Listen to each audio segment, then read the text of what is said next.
Sonidos bicentenarios. Historia de la música en Costa Rica.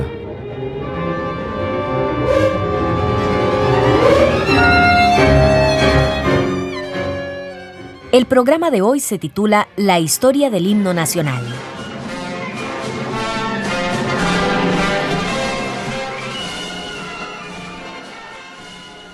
En el centenario de la creación del himno nacional, se hizo pública la ley número 1450, que declaró el 11 de junio del año 1952 como el Día de Fiesta Nacional y feriado para los empleados públicos.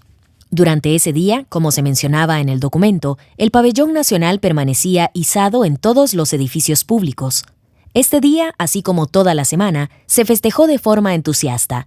Asimismo, se organizó la Semana Cívica por medio de las actividades que contribuían a fortalecer el espíritu cívico, artístico y cultural. Además, se elaboró el Plan de Lección de Educación Cívica para quinto grado, donde el tema principal fue el himno nacional y su autor, don Manuel María Gutiérrez. Ante esto, se propuso contenidos para el desarrollo de la lección cívica, tales como ¿qué idea sugiere la música del himno?, la historia del himno, la personalidad artística del autor del himno, por qué está dedicado el himno a Monsieur Gabriel Lafont de Lurcy, la personalidad del autor del himno, considerada dentro de las campañas del 56 y 57. Asimismo, sobre la historia de la Marcha Santa Rosa y finalmente, se terminaba la clase con la exposición de las ideas esenciales obtenidas por los alumnos en la lección. En el programa de hoy nos acercaremos a algunos de los temas propuestos para la clase de Educación Cívica en la Semana del Centenario del Himno Nacional, que ha tenido lugar del 9 al 14 de junio del año 1952.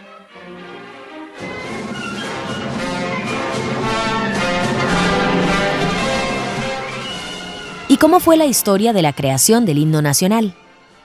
Nos cuenta Raúl Francisco Arias Sánchez en su libro María Celedón y la historia del himno nacional, Poesía, Patria y Conciencia, lo siguiente. Cito. En aquellos tiempos, las viejas potencias europeas de Francia y Gran Bretaña mantenían un claro interés político y comercial en la región centroamericana. Igual posición exhibía la entonces potencia emergente de los Estados Unidos. El mayor interés estaba centrado en concretar un antiguo y ambicioso proyecto de construcción de un canal interoceánico en el río San Juan. Llegaban e iban las conversaciones, se daban continuamente, sin que ninguno de los bandos obtuviese resultados positivos. Por esta razón se tuvo que programar una serie de reuniones conjuntas entre diplomáticos de las dos potencias, Estados Unidos y Gran Bretaña, con dirigentes de los gobiernos nicaragüense y costarricense por separado con cada uno. La administración norteamericana designó a Robert M. Walsh y el gobierno de Gran Bretaña, Charles L. Wyke, como negociadores entre los gobiernos centroamericanos, escribe Raúl Francisco Arias Sánchez en su libro María Celedón y la historia del himno nacional, Poesía, Patria y Conciencia. Un notable extranjero residente en el país preguntó entonces al comandante general, don José Joaquín Mora, por nuestro himno nacional. ¿Qué himno podía haber en esa época en Costa Rica? Herido el general Mora, en su orgullo de patriota, exclamó: «No es posible que Costa Rica no tenga su canto de gloria. Ahí está Gutiérrez, y él lo hará». Hizo llamar inmediatamente al director de bandas y le ordenó que compusiera el himno de la patria. Gutiérrez se excusó naturalmente, manifestando que carecía de aptitudes para una obra de tal género e importancia, pero el general Mora, por delicadeza, ya estaba dispuesto a recibir a los comisionados con el himno nacional y ordenó de nuevo a Gutiérrez que cumpliera su orden o que guardase 30 días de arresto. En tan apurada y difícil situación, Gutiérrez no hallaba qué hacer, pero al fin se resolvió a acatar el mandato de su superior. De este modo, a la 1 de la mañana del siguiente día, el himno de la patria estaba hecho. A las 12 del mediodía del 11 de junio del año 1852, por primera vez resonaron los acordes del himno nacional, en momento en que el señor presidente Mora hacía la recepción de los ilustres diplomáticos de la Gran Bretaña y los Estados Unidos.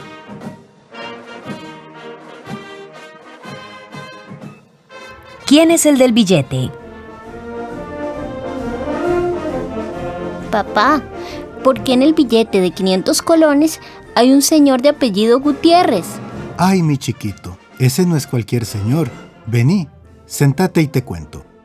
Hace muchos años, específicamente un 3 de septiembre de 1829, nació en la ciudad de Heredia el hijo de Ana Gutiérrez Flores. Aquel chiquillo fue llamado Manuel María Gutiérrez. ¿Quién iba a imaginar que este joven que estudió en la escuela de música a cargo de Damián Dávila sería parte del servicio militar como flautín en el cuartel principal de San José, un 13 de mayo de 1842?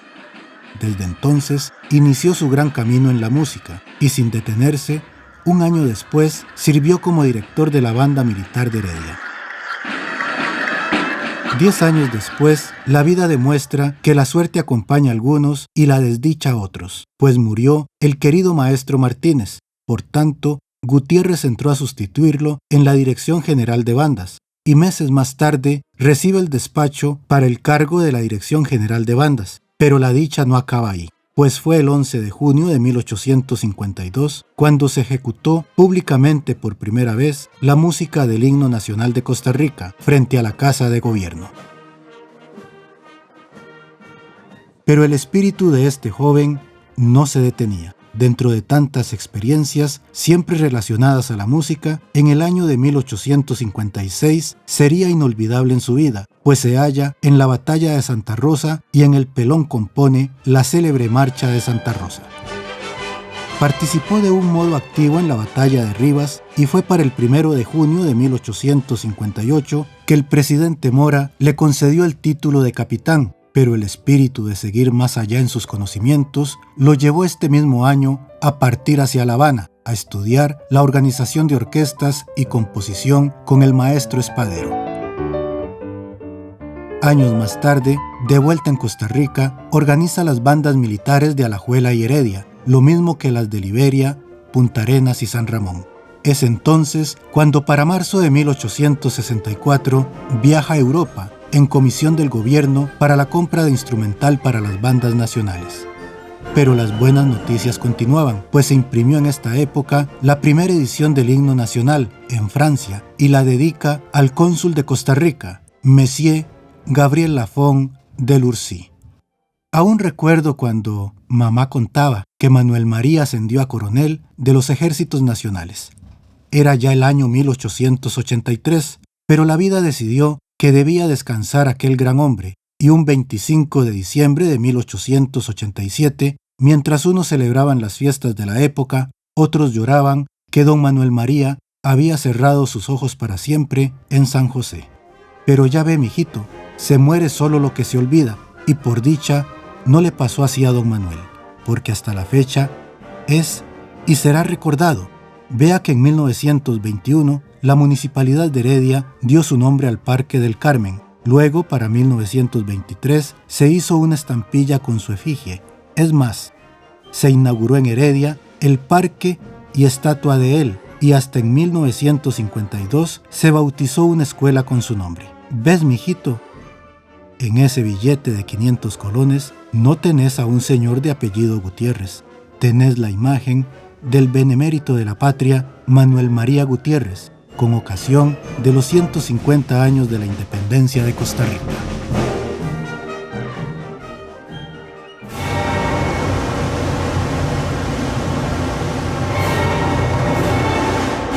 Sonidos bicentenarios. Historia de la música en Costa Rica.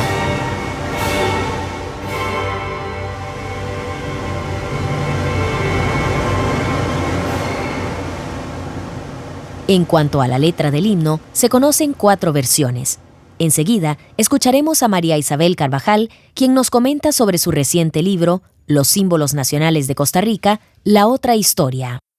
Supuestamente se le atribuyen 4 letras, ¿verdad? Y digo supuestamente porque en realidad no tenemos conocimiento verdadero de si lo que se conocen como letras anteriores realmente se cantaba, porque por medio del estudio que yo realicé de las letras que se dice son del himno nacional, pues realmente la primera del todo no coincide digamos, en su estructura ni en su orden de sílabas con la música del himno nacional, ¿verdad?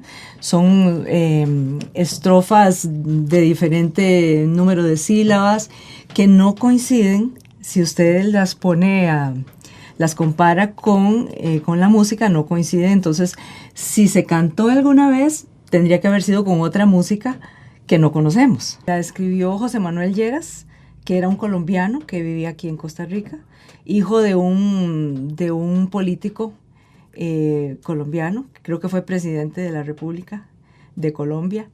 Y él, por algunos motivos, creo que políticos, se vino a vivir aquí a Costa Rica.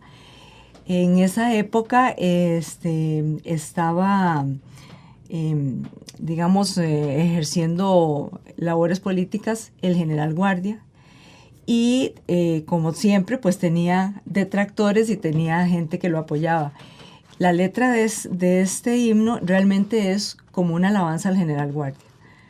No podríamos decir como que se refiere mucho a la patria, sino más bien apoyando las labores del general Guardia.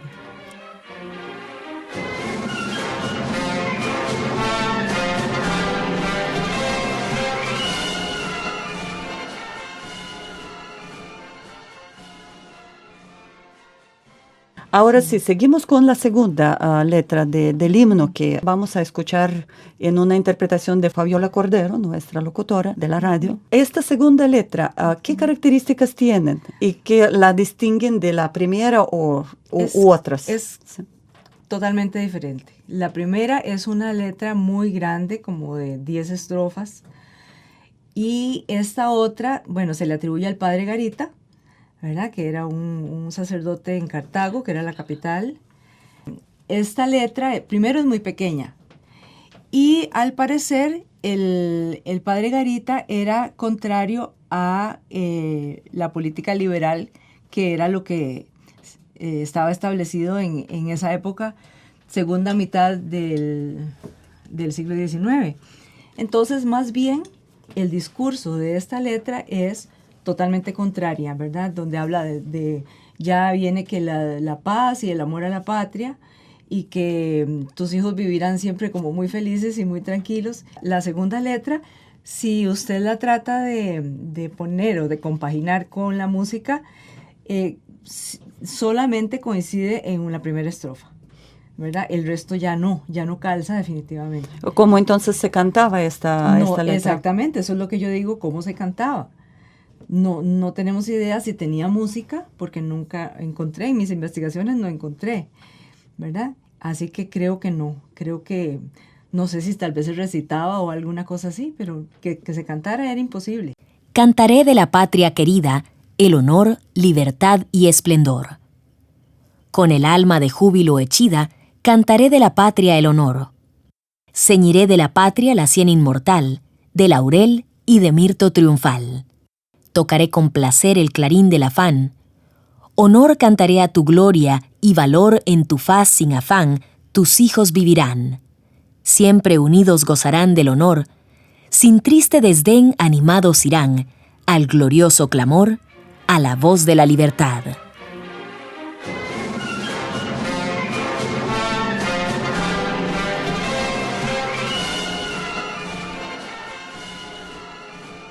La tercera letra sí ya tiene mucha coincidencia, ¿verdad? Con la música. La tercera letra es ya un trabajo muy bien realizado de dos personas españoles, por cierto, ¿verdad? Don Juan Fernández Ferraz, que hizo la tercera letra, y el compositor José Campabadal.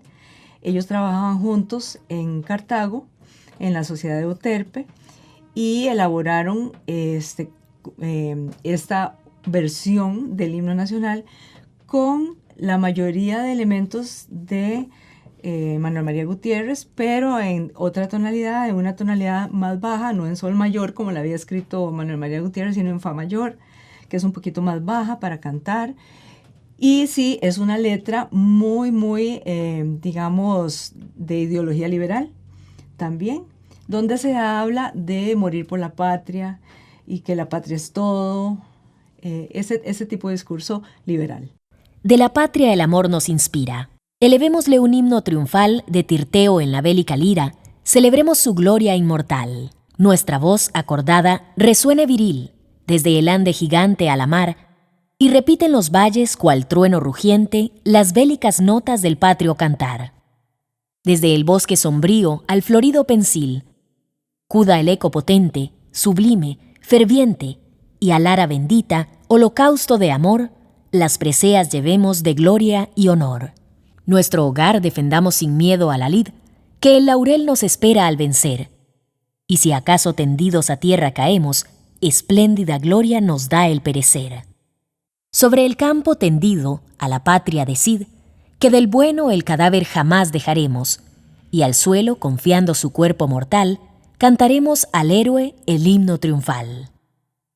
Nuestros bosques frondosos aliento nos dan con su dulce fragancia sutil, y del valle, la verde llanura florida, enérgico impulso de ardor juvenil. De la patria querida, las glorias serán luz inmensa y calor que sustenta la vida, y en ella, al rendir el suspiro postrer, miraremos la muerte con hondo placer. Gloria, honor a la patria que amante nos dio cuanto es grato a la vida mortal. Gloria, honor a la tierra bendita y hermosa que a altísima gloria aspira ideal. Si su nombre sin mancha doquiera brilló, cual estrella radiante de lumbre preciosa, por ella juremos cual bravos reñir, si juremos por ella vencer o morir.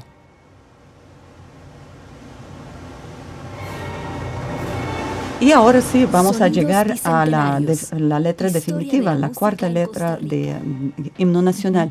Y antes de ya seguir hablando sobre la letra, me gustaría que nos contara sobre su autor de texto literario.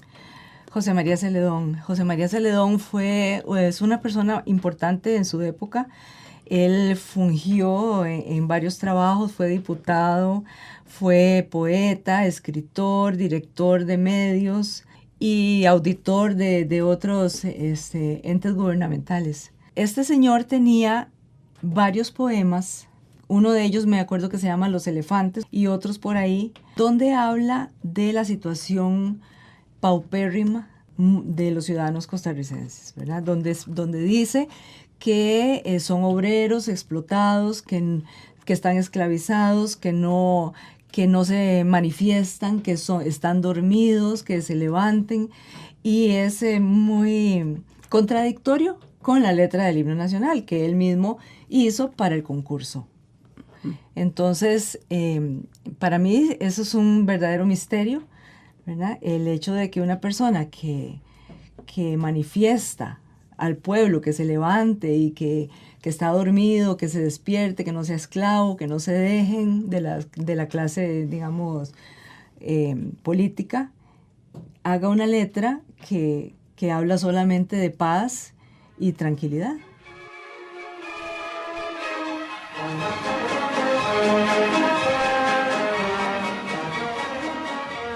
Enseguida nos gustaría repasar la biografía de José María Celedón, el autor de la letra del himno nacional, quien participó y ganó el concurso convocado en junio del año 1903 para premiar la mejor letra que se presentara para declararla oficialmente como la letra del himno nacional de la República. ¿Cómo escribir un texto para siempre? Hace muchos años ingresó al Liceo de Costa Rica un joven que había nacido en un hogar humilde, 1877. Algunos profesores decían que qué poca suerte había tenido en los estudios, pues no pudo terminarlos por su situación. ¡Ay, pero cómo se equivocaban! Aquel chiquillo en 1892 fue escribiente nada más y nada menos que en la Corte Suprema de Justicia y desde entonces se dedicó a escribir artículos y poesía en diversos medios de comunicación, llegando a ser director de algunos periódicos locales. No muchos sabían que ese gran escritor era José María Celedón, pues durante su carrera utilizó en sus escritos dos seudónimos, Billo y Merlín. Pero definitivamente el nombre de Celedón pasó a la historia por escribir un texto que pasaría por la boca de cada costarricense, y es que en 1903 ganó el concurso de la letra definitiva al himno nacional. Más adelante, en 1907, se publicó su primer libro, Musa Nueva. Pero la escritura continuaba más allá de todos sus logros obtenidos hasta aquel entonces, pues entre 1911 y 1914 colaboró con la revista Renovación, la cual fue un medio de comunicación destinado a las masas trabajadoras. Allí publica sus poemas, apelando al civilismo humano, la justicia social y el amor por los auténticos valores patrios. Este hombre, que vivía entre letras y política, llega entre 1914 y 1917 a ser director de la Imprenta Nacional. Luego, en 1920, fue diputado al Congreso de la República, elegido secretario general del Partido Reformista. Sin embargo, fue a partir de 1924 que ejerce algunos cargos en la administración pública, oponiéndose y criticando los intentos de la oligarquía financiera por controlar los mejores negocios públicos en manos de instituciones estatales. Al estallar la Guerra Española, en 1936, Celedón apoyó la causa republicana, al lado de los sectores más progresistas y radicales de la izquierda nacional e internacional. Y así fue como aquel joven del Liceo de Costa Rica, que militó en el Partido Socialdemócrata y fue legislador constituyente de la Segunda República, pasó a la historia, y aunque murió el 6 de diciembre de 1949 en la ciudad de Esparza, aun cuando el sol se asoma por las montañas, uno que otro canta los versos del himno nacional de Costa Rica. Así es como escribió Un texto para siempre.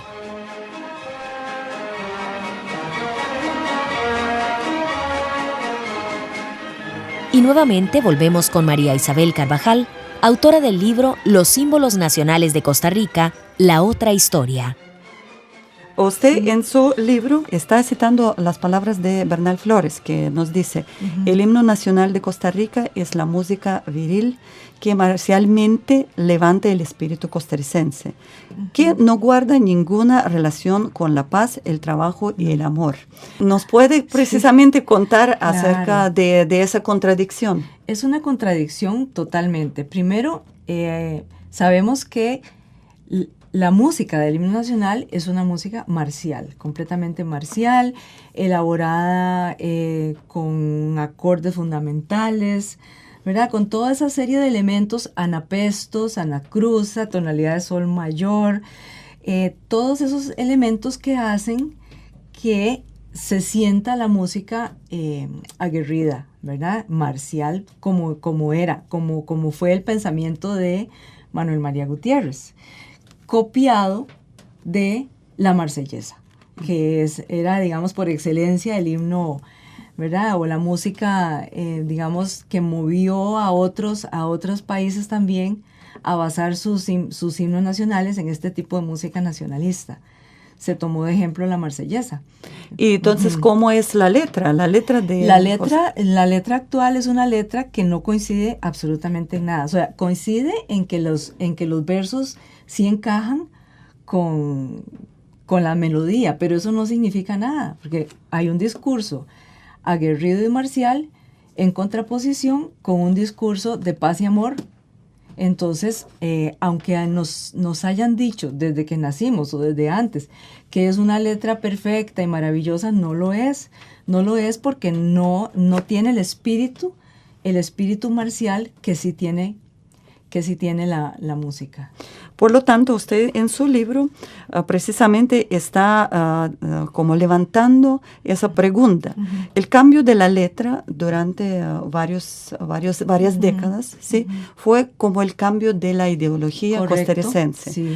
Pero bien, entonces ya sabemos que la cuarta letra ya tiene más de 100 años. 116 años en este momento. 116 años. Es imposible que el discurso sea el mismo. Sí. ¿Verdad? Entonces, por eso yo quería preguntar, ¿no hubo cambios en la sociedad costarricense o vale la pena de ver el himno nacional como un símbolo y nada más como una pieza de museo?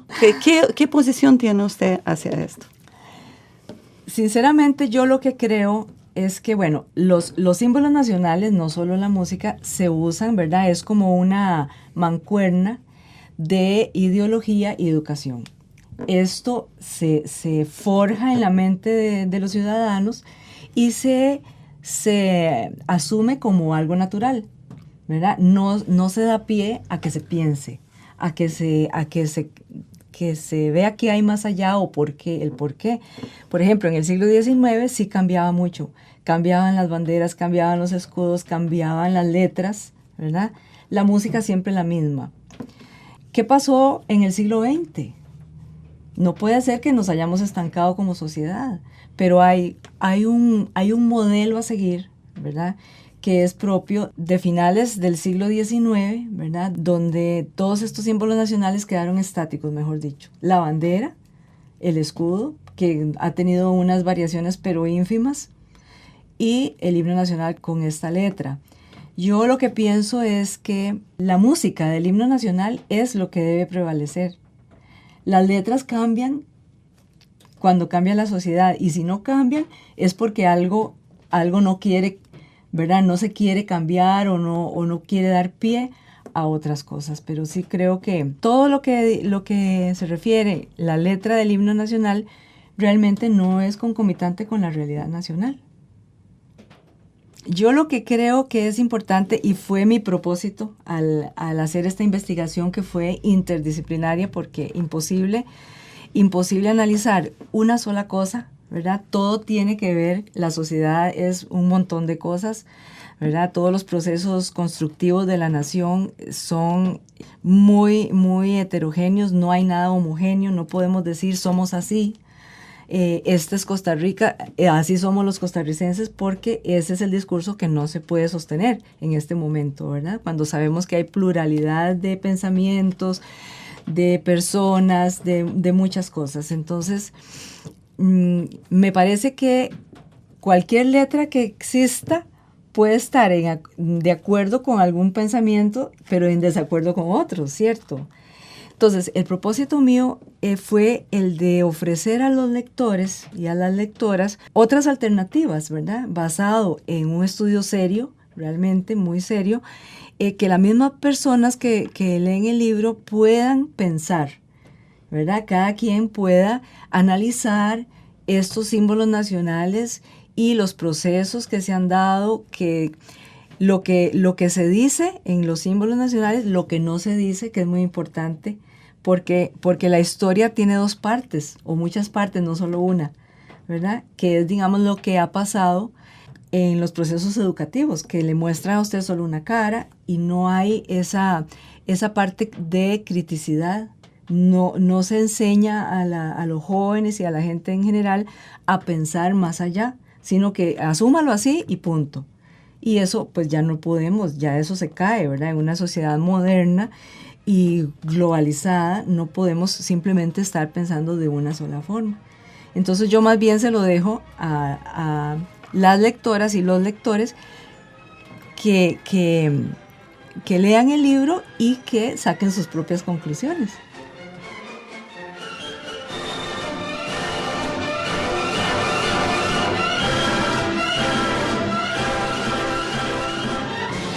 Concluimos el programa con el canto de nuestro himno nacional en una interpretación del Coro Sinfónico Nacional, director artístico Ramiro Ramírez y la Orquesta Sinfónica Juvenil bajo la dirección de Marvin Araya.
En el programa de hoy hemos conversado con María Isabel Carvajal, autora del libro Los símbolos nacionales de Costa Rica, la otra historia.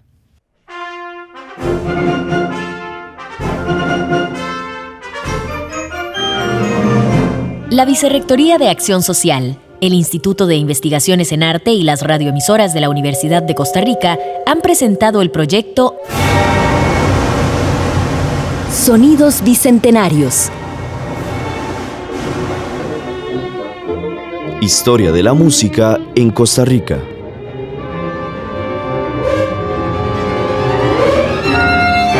Los programas fueron realizados por Ekaterina Chatsky con el apoyo de Isabel Aguilar en la producción y Fabiola Cordero González en la locución.